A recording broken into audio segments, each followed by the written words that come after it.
మీ నాయకుడికి నమ్మకం లేదు తిరుపతి వెంకటేశ్వర స్వామి మీద మాకు తెలుసు. మీ నాయకుడు తిరుపతికి వెళ్ళడు మాకు తెలుసు. వెళ్ళే మేము ఉన్నాం.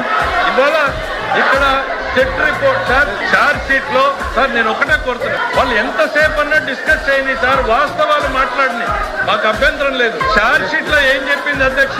చార్జ్ షీట్ లో క్లియర్ గా కల్తీ జరిగింది, కుట్ర జరిగింది అంటే సుబ్బారెడ్డి గారే ఒప్పుకున్నారు ఇది కల్తీ జరిగింది అనేటువంటిది. కానీ ఈ సభ్యుడు ఇక్కడ ఏదో జరగలేదు అనేటువంటి ప్రయత్నం. వాస్తవాలు కళ్ళ ముందు ఉన్నాయి. దయచేసి సబ్జెక్ట్ లో మీకు ఏముంటే అవి చెప్పండి, అంతేగాని భక్తుల మనోభావాల్ని దెబ్బతీసే ప్రయత్నం చెయ్యొద్దు.